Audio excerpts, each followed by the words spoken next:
خواجہ غریب نواز کے پیر عثمان ہارونی صاحب، حضرت عثمان ہارونی،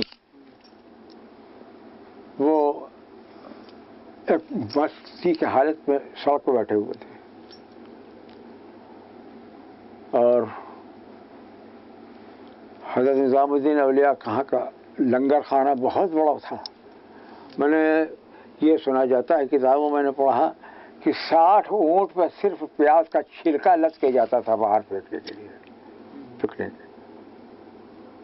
تو ایک روز اونٹ والے وہ چھلکا لے کے جا رہے تھے، حضرت عثمان خواجہ ہارونی تشریف فرما تھے، سڑک پہ رنگ دھڑک بیٹھے ہوئے. تو ان اونٹ والوں نے کہا کہ اے میاں اٹھو، دیکھتے نہیں کہ اونٹ آ رہے ہیں، آپ کچل جاؤ گے. ارے میں بھی بولے کہ اب تم لے جاؤ اپنا اونٹ، ہم تو بیٹھے ہوئے ہیں. ارے کہا کہ جانتے نہیں ہو کہ یہ سلطان اولیاء حضرت معین الدین، وہ حضرت نظام الدین کے یہاں کا لنگر خانے کا پیاز کا چھلکا پھینکنے جا رہے ہیں ہم لوگ. بس آپ نے گھوم کے کہا کہ یہ نظام الدین اولیاء کب سے ہو گیا؟ بھائی اتنا کہنا ان کا کہ صاحب یہاں کا سب معاملہ، سب نہ کہیں وہ لنگر خانہ، نہ ان کے مرید، نہ کچھ، بالکل خالی، ایک دم خالی ہو گئے. میں نے جو کرامت تھی ان کی وہ سب سلب ہو گئی، سب ختم ہو گئی. وہ تو پھر اپنے چلے گئے. کہ اتنے میں یہ حضرت امیر خسرو کہیں باہر گئے ہوئے تھے، یہ بعد میں تشریف لائے تو دیکھا کہ نہ وہ لنگر خانہ ہے، نہ وہ مرید ہیں، نہ کوئی ہے، کچھ نہیں، اکیلے پیر بیٹھے ہوئے. ان کو بڑا اچنبھا ہوا.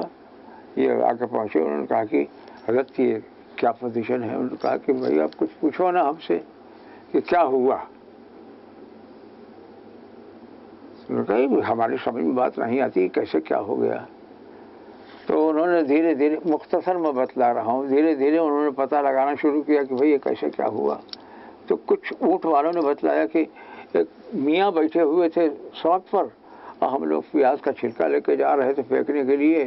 اتنے میں وہ ہم نے کہہ دیا کہ یہ حضرت نظام الدین اولیاء کے یہاں کا پیاز کا چھلکا لنگر خانے کا پھینکنے جا رہے ہیں ہم لوگ، تم ہٹو راستے سے.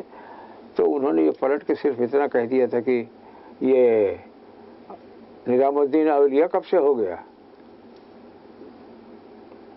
بس صاحب اس کے بعد سے ہم لوگ نہیں جانتے.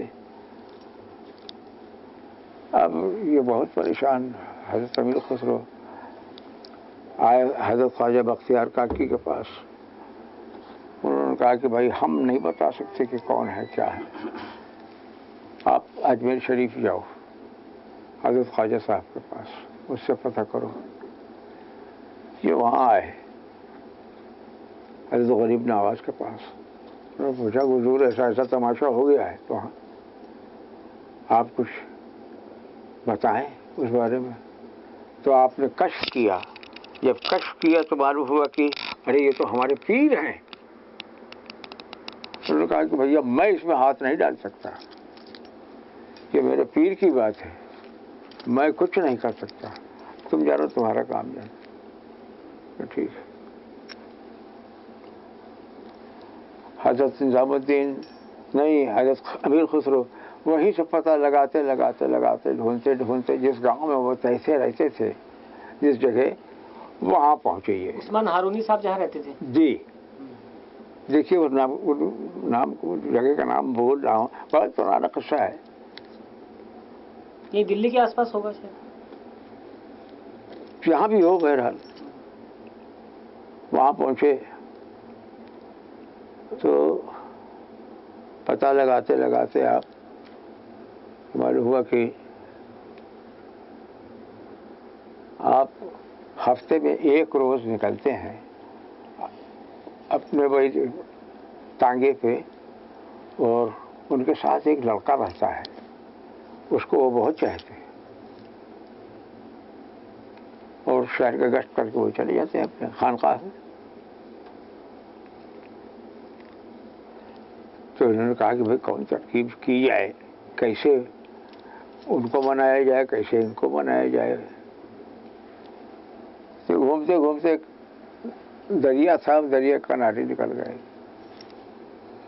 حضرت امیر خسرو ٹہلتے رہے، دماغ وہی بات تھی. اتنے میں بھن بھن کی آواز ان کو سنائی پڑی. غور کیا، کیا چیز بول رہی ہے بھائی. ڈھونڈتے ڈھونڈتے تو کیا دیکھا کہ ایک ڈھانچہ پڑا ہوا ہے مردے کا باہر. دریا میں جو لاش پھینکی جاتی ہے تو وہ کسی صورت سے باہر نکل آئی ہوگی، پڑی ہوئی تھی. پانی گھٹ گیا دریا کا تو لاش وہیں رہ گئی. اب ہوتا یہ ہے کہ جو آنتیں ہوتی ہیں یہ جلدی نہیں گلتی ہیں، نہ گوشت تو گل جاتا ہے، صرف ڈھانچہ رہ جاتا ہے. اور ہاں ہاتھیں جو ہوتی ہیں وہ تنی رہتی ہیں. اب جب اس میں ہوا لگے تو اس میں وہ بھن سے بولے. تو انہوں نے غور کیا اور انہوں نے کہا کہ اچھا. آئے یہاں ٹھہرے ہوئے تھے، انہوں نے اسی ڈھانچے کی نقل کی اور اس میں وہی آنتیں کاٹ کے انہوں نے اس پہ چڑھایا. اور چڑھانے کے بعد اس پہ محنت کی 5-7 دن 8 دن کہ کچھ اس پہ سے آواز نکلے. اس وقت پردے وردے جو لگائے جاتے ہیں وہ کچھ نہیں تھا. ستار میں جو لگتے ہیں ہاں صرف 3 تار چڑھاتے، سہتار اس کا نام ہے. سہ مانے 3. تو بجائے کھڑبڑ جو کچھ سے سمجھ میں آیا آپ کو بجاتے رہے. ہفتے کے دن ہی معلوم ہوا کہ آج حضرت خواجہ صاحب نکلیں گے، عثمان ہارونی صاحب جی، آج وہ شہر کا گشت کریں گے. تو یہ لبے سڑک ایک ورق بچھا کے بیٹھ گئے، وہی ڈھانچہ لے گئے. اتنے میں آپ کا تانگا نکلا تو اس لڑکے نے بول کے دیکھا ہے. اب یہ انہوں نے بجانا شروع کیا اس کو. تو لڑکے نے دیکھا، کہا کہ روکو تانگا. بولے کہ بھائی، اور وہ لڑکا اتر کے آیا آپ کے پاس. کہا کہ بھائی یہ کیا چیز ہے؟ میں نے کہا حضور یہ سہتار ہے. اچھا یہ ہم کو دے دو. انہوں نے کہا کہ آپ کو نظر لے لیجیے. تو خواجہ صاحب نے ٹوکا کہ بھائی اگر تم لیتے ہو تو اس کا دام دو اس کا. انہوں نے کہا حضور کچھ نہیں، یہ نذرانہ ہے، آپ کو یہ بچہ لے لے. وہ بچہ تھا وہ؟ ہاں بچہ.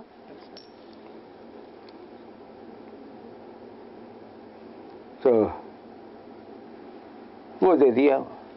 اور آپ نے کہا کہ بھائی اس کو آپ بجائیں گے کیسے؟ انہوں نے کہا ہاں یہ تو مشکل ہے، کیسے بجائیں گے؟ تو انہوں نے کہا کہ اگر حکم ہو تو میں آپ کو آگے بتا دیا کروں اس کو. حضرت امیر خسرو نے کہا؟ حضرت امیر خسرو نے بچے کو کہا ہاں بچے کو سکھانے کے لیے. انہوں نے کہا آپ کا اگر حکم ہو تو میں آگے بتا دیا کروں. انہوں نے کہا ہاں آپ آئیے، فلاں ٹائم آ جایا کیجیے. وہ صاحب دوسرے روز یہ پہنچ گئے اپنے ٹائم پہ. اب بچے کو انہوں نے بتانا شروع کیا. بتانا کیا تھا، بہرحال اتنا مانوس کیا اس کو اپنی طرف، اتنا راغب کیا کہ وہ بچہ بہت ہی گھل مل گیا ان سے. ابھی حضرت عثمان ہارونی کو پتہ نہیں کہ کیا ہو رہا ہے. یہ اندر ہی اندر. تو ایک روز حضرت امیر خسرو نے کہا کہ بھائی ہمارا ایک کام کرو گے؟ میں نے کہا بتائیے کیا کام ہے؟ انہوں نے کہا صرف جو بڑے میاں ہیں ان سے اتنا کہلوا دو کہ نظام الدین اولیاء، بس. انہوں نے کہا یہ کون سی بات ہے، بہت بڑی بات ہے، کل کہلوا دوں گا میں. انہوں نے کہا ایسا نہیں، ہمارے سامنے کہلاؤ، ہمارے کان سن لیں. نے ٹھیک ہے کل آپ آئیے، اور میں نے اس وقت آپ سکھانے آتے ہیں اس سے پہلے آ جائیے۔ میں ٹھیک میں آ جاؤں گا۔ دوسرے روز یہ پہنچ کے ایک دروازے کے آڑ میں آپ کھڑے ہو گئے۔ اب وہ بچہ پہنچا، حضرت امیر خسرو، وہ حضرت عثمان ہارونی کے پاس۔ اب وہ پیٹھ پہ چڑھ گیا، اور بڑے بڑے بال تھے، اور پکڑ کے بال پر نوچ رہا، ادھر ادھر کیجیے۔ اب کہا کہ کیا ہے یار، کیا تماشا کیے ہو تو؟ اچھا بھائی ہٹو تو۔ انہوں نے کہا نہیں، آپ کہیے نظام الدین اولیاء۔ تو آپ مسکرائے۔ انہوں نے کہا کہ ارے بھائی جا تو اولیاء۔ انہوں نے کہا نا نظام الدین اولیاء کہیے۔ انہوں نے کہا نا تو اولیاء، تیرا باپ اولیاء۔ ان کا کچھ نہیں ہے، اب وہ ادھر کھڑ موٹ رہا ہے، ادھر نوچ رہا ہے، ادھر بچوں کی جیسی عادت ہوتی ہے۔ ان کا کچھ نہیں، نظام الدین اولیاء کہو، وہ تیرا دادا اولیاء۔ ان کا کچھ نہیں، کہیں جا تیری 7 پشت اولیاء۔ کہنا اب بچہ ضد کیے ہوئے کہ نہیں نظام الدین اولیاء کہو۔ ان کا اچھا بھائی نہیں مانتے ہو تو جاؤ، کہہ رہے ہیں حضرت نظام الدین اولیاء دری زر وقت۔ بس حضرت امیر خسرو سامنے نکل کے آگے پیر پہ گر پڑے۔ آپ نے دیکھا، انہوں نے کہا کہ بھائی یہ تمہارا ہی کام ہے کہ جو مجھ سے منوا لیا اپنے پیر کے لیے، اپنے پیر کے لیے، یہ بہت بڑی بات ہے۔ تو یہ ستار انہوں نے اس طرح سے بنایا؟ جی، وہ ستار پھر سہتار پھر ستار ہو گیا، وہ پردے بھی لگائے گئے اور تمام تار بھی چڑھائے گئے، اور اب وہ اس شکل میں ہے۔ ویسے پہلے ایسے تھا۔ اچھا، آپ نے جیسے بتایا حضرت نظام الدین اولیاء زری بخش پیر، زری زر بخش، اس کے معنی کیا ہیں؟ اس کے معنی یہ ہے کہ ہمیشہ نام رہنے والا، ہمیشہ تا قیامت تک قائم رہنے والا۔ اچھا، اس نام سے ان کی کوئی خیال بندش بھی ایک میں نے سنی ہے؟ ہاں ہے۔ تو تھوڑا اس کے بول سنا سکتے ہیں آپ؟ نہیں، اس وقت تو نہیں سنا سکتے ہیں بات۔ اچھا، میرا اگلا سوال یہ ہے کہ حضرت امیر خسرو نے ستار کے علاوہ اور بھی کچھ وادی ینتر ایجاد کیے ہیں؟ طبلہ ایجاد کیا، پہلے یہ مردنگ بجتا تھا، جس کو کیا کہتے ہیں، پکھاوج بجتا تھا۔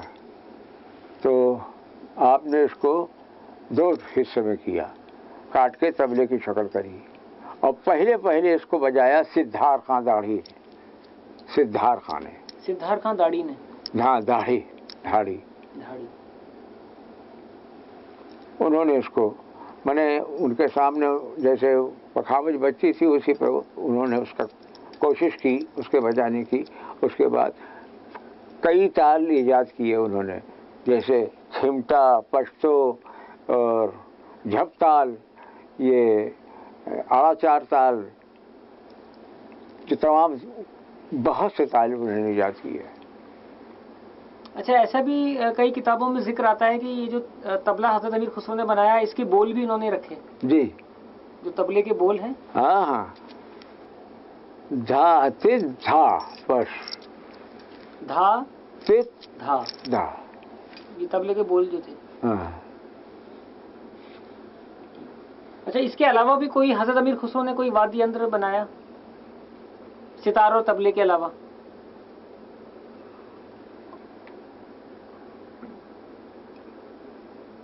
اس کی نقل کی گئی، وہ اسراج جو بجایا جاتا ہے، وہی ستار کی نقل کی گئی۔ اچھا، بس اس کے بعد ہے تو حضرت امیر خسرو نے صرف 2 ہی وادی ینتر بات بتائے۔